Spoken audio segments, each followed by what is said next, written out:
پاکستان اس وقت وجود نہیں رکھتا تھا، یاد رکھیے گا، لیکن حدیث مبارکہ میں جب اس خطے کا ذکر کیا گیا ہے تو 4 الفاظ استعمال فرمائے گئے ہیں۔ سیدی رسول اللہ نے لفظ ہند استعمال فرمایا ہے۔ سیدی رسول اللہ کی بڑی مشہور حدیث شریف ہے جس کا مفہوم ہے کہ میں عرب ہوں لیکن عرب مجھ میں سے نہیں، میں ہند میں سے نہیں ہوں لیکن ہند مجھ میں ہے۔ بڑی مشہور ماشاءاللہ خوبصورت ترین حدیث ہے۔ پھر ایک حدیث ہے جو آپ نے فرمایا کہ مجھے ہند کی طرف سے ٹھنڈی ہوا آتی ہے، جس پر اقبال کا مشہور شعر ہے جیسے پیر عرب کو آئی ٹھنڈی ہوا جہاں سے، میرا وطن وہی ہے، میرا وطن وہی ہے۔ تو ہند کی ایک اصطلاح ہے جو سیدی رسول اللہ استعمال فرماتے رہے، غزوہ ہند آپ نے استعمال فرمائی ہے۔ دوسری اصطلاح جو آپ نے اس خطے کے لیے استعمال فرمائی ہے وہ سندھ ہے۔ ایک حدیث شریف ہے جس میں آپ نے فرمایا کہ میری فوج کے لشکر سندھ اور ہند پر حملے کریں گے۔ تو سندھ، محمد بن قاسم آپ کو یاد ہے وہ سندھ پر آئے تھے، اور اس وقت سندھ تقریباً آدھا پاکستان تھا۔ محمد بن قاسم ملتان تک تشریف لائے تھے اور یہ علاقہ آپ نے فتح کیا تھا۔ پھر جو لفظ آپ نے اس خطے کے لیے استعمال کیا ہے وہ مشرق ہے، جنرلی ایسٹ، مشرق کی جانب سے۔ وہاں مشرق سے آپ نے فرمایا کہ مسلمان لشکر بھی اٹھیں گے جن میں امام مہدی ہوں گے، اور آپ نے یہ بھی فرمایا کہ خوارج کا فتنہ بھی یہیں سے اٹھے گا، اور آج آپ دیکھتے ہیں کہ خوارج کا فتنہ اسی علاقے سے اٹھا ہوا ہے، پاک فوج اس کو سرکوبی کر رہی ہے۔ پھر آپ نے لفظ استعمال فرمایا خراسان کا۔ خراسان میں بھی جو حدیث مبارکہ ہیں آپ نے اس میں جو لفظ استعمال فرمایا قبل خراسان یا قبل خراسان، جس کو جو مرضی اعراب لگا لیں آپ، اعراب پہ اگر آپ اختلاف کرتے ہیں، یعنی خراسان سے پہلے یا خراسان کی جانب، یہ دونوں لفظ استعمال ہوئے ہیں۔ اور ایک آدھ حدیث میں خراسان کا لفظ بھی استعمال ہوا ہے۔ جو پاکستان کا شمالی حصہ ہے، بلوچستان سے لے کر پورا ہمارا فرنٹیئر ٹرائبل ایریا سے لے کے پورا ناردرن پاکستان، یہ بھی خراسان ہے۔ سو اگر آپ تینوں ڈیفینیشن لے لیں، ترجمہ لے لیں کہ خراسان لے لیں، خراسان کی جانب لے لیں، خراسان سے پہلے لے لیں، جو بھی ترجمہ آپ لیتے ہیں اس میں سارا شمالی پاکستان شامل ہو جاتا ہے۔ اور مشرق جب کہتے ہیں تب بھی پاکستان شامل ہوتا ہے، ہند جب کہتے ہیں تب بھی پاکستان شامل ہوتا ہے، کیونکہ ہند جو ہے اب تقسیم ہو کر مشرق ہند اور مسلم ہند میں تبدیل ہو گیا۔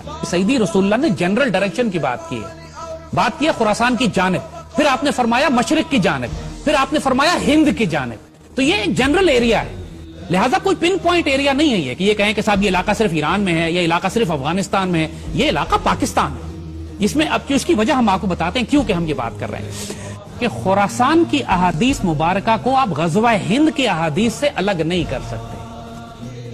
آپ کسی صورت میں حضور صلی اللہ علیہ وسلم کی وہ احادیث مبارکہ جو سیدی رسول اللہ نے ہند کے بارے میں فرمائی ہیں ان کو، کیونکہ یہ سارا علاقہ ایک ہی ہے، ہند، مشرق اور خراسان یہ ایک پیکج ہے، اور احادیث مبارکہ اس میں آپس میں جڑی ہوئی ہیں۔ ہند کے بارے میں ایک بڑی مشہور حدیث ہے سیدی رسول اللہ نے جو فرمائی، ہم پڑھ کے سناتے ہیں۔ حضرت ابو ہریرہ رضی اللہ تعالیٰ عنہ سے روایت ہے کہ سیدی نے ہندوستان کا تذکرہ کیا اور فرمایا ضرور تمہارا ایک لشکر ہندوستان سے جنگ کرے گا اور اللہ ان مجاہدین کو فتح عطا فرمائے گا، حتیٰ کہ مجاہدین ان ہندو بادشاہوں کو بیڑیوں میں جکڑ کر لائیں گے، اور اللہ اس عظیم جہاد کی برکت سے ان مجاہدین کی مغفرت فرمائے گا۔ پھر یہ مسلمان واپس پلٹیں گے تو عیسیٰ علیہ السلام کو شام میں پائیں گے۔ یہ نوٹ کیجئے گا، بڑی اہم بات ہے، اس لیے کہ خراسان والی حدیث میں بھی اس کا ذکر آتا ہے، لہٰذا ہم اس کو جوڑیں گے اس سے۔ اس پر حضرت ابو ہریرہ فرماتے ہیں کہ اگر میں نے یہ غزوہ پایا، غزوہ ہند پایا، تو میں اپنا سارا مال و اسباب بیچ دوں گا اور میں اس میں شامل ہوں گا، اور جب پلٹوں گا تو میں ایک آزاد ابو ہریرہ ہوں گا جو عیسیٰ علیہ السلام کو شام میں پائے گا۔ اور پھر وہ حضور سے کہتے ہیں کہ سیدی کیا میں عیسیٰ علیہ السلام کو یہ بتا سکتا ہوں کہ میں آپ کا صحابی ہوں؟ حضور اس پہ مسکرا پڑے، معصوم سوال تھا، حضور مسکرا پڑے، کہتے ہیں بہت مشکل، بہت مشکل۔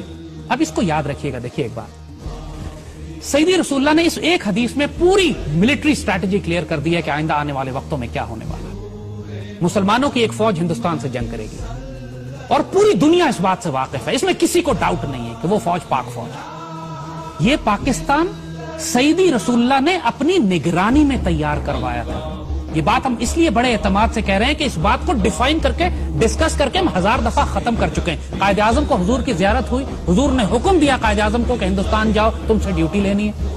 خان آف قلات جب بلوچستان کو الگ کرنا چاہ رہے تھے پاکستان سے تو خود اکنالج کرتے ہیں، ان کے پوتے نے ایکسپریس نیوز پہ مبشر لقمان کے پروگرام میں کھل کے سامنے آ کے کہا ہے کہ ہمیں حضور نے ڈائریکٹ حکم دیا تھا کہ بلوچستان کو پاکستان سے ملاؤ، پاکستان بن رہا ہے، بلوچستان کا صوبہ بھی اللہ کے رسول کے حکم سے جڑا ہوا ہے۔ علامہ شبیر احمد عثمانی کو سیدی رسول اللہ کی خواب میں زیارت کی، انہوں نے فرمایا قائد اعظم میرا سپاہی ہے، اس کے ساتھ شامل ہو جاؤ جا کے۔ قائد اعظم اقبال کے خواب اور مشن اور ویژن جو تھا اس کی بنیاد پر بنا۔ نعمت اللہ شاہ ولی نے آج سے 600 سال پہلے جب بشارتیں دی ہیں اس خطے کے حوالے سے تو انہوں نے مومنان غربی کا ذکر کیا ہے، مغربی پاکستان کے مسلمان جو ہیں وہ ہندوستان پر فاتحانہ غازیانہ قبضہ کریں گے۔ تو اس میں کسی کو ڈاؤٹ ہی نہیں ہے کہ کہ یہ پاکستان جو سیدی رسول اللہ نے اپنی نگرانی میں تیار فرمایا ہے، جس کو غزوہ ہند کے لیے تیار کیا گیا ہے، یہی لشکر ہوگا، یہی پاکستان آرمی ہوگی جو سیریا جائے گی، شام جائے گی، اس وقت جب آخری زمانے میں اسرائیل کے ساتھ ایک فائنل بیٹل ہوگی۔ اور یاد رکھیے گا کہ پاکستان آرمی کی تربیت اللہ پچھلے کئی برسوں سے اس کام کے لیے کروا رہا ہے۔ ہم مسلم دنیا کی واحد آرمی ہیں جو غزوہ ہند بھی لڑ رہی ہے، ہم انڈیا سے بھی لڑ رہے ہیں، ہم خوارج کے خلاف بھی لڑ رہے ہیں، اور ہم یہودیوں کے خلاف شام میں لڑ چکے ہیں۔ پاکستان ایئر فورس شام جا کے اسرائیلیوں کو مار کے گرا چکی ہے، اور آنے والے وقتوں میں پچھلے دنوں ابھی فلسطین میں ایک زبردست مظاہرہ ہوا تھا جس میں فلسطینیوں نے پاکستان آرمی کو دعوت دی تھی کہ آپ آئیں اور ہمیں آزاد کرائیں۔ تو یہ یاد رکھیے گا کہ اس خطے سے، خراسان سے، مشرق سے، ہند سے 2 فوجیں شام نہیں جائیں گی۔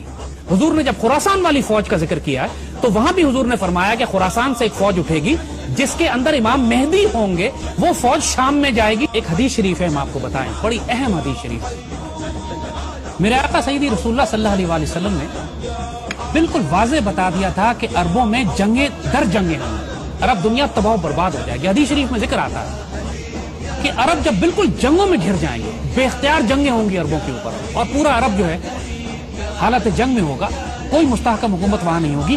اس وقت حضور نے فرمایا، ایک حدیث شریف ہے کہ اللہ تعالیٰ غیر عرب قوم میں سے ایک فوج اٹھائے گا جس میں عربوں سے زیادہ شہسوار فائٹر ہوں گے، تگڑے فائٹر ہوں گے، اور اس قوم کا اسلحہ عربوں سے زیادہ طاقتور ہوگا۔ نوٹ کیجئے کہ پوری عرب دنیا میں سب سے زیادہ خوبصورت فائٹر پاکستان میں ہے، اور پاکستان اس دنیا کا واحد مسلمان غیر عرب مسلمان ملک ہے جس کے پاس ایٹمی ہتھیار ہیں۔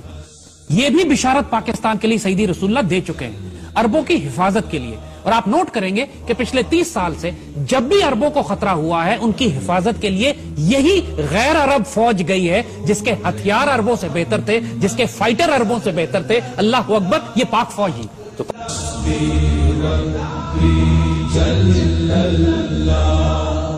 ما فی قلبی غیر اللہ نور محمد صلی اللہ حق لا الہ الا اللہ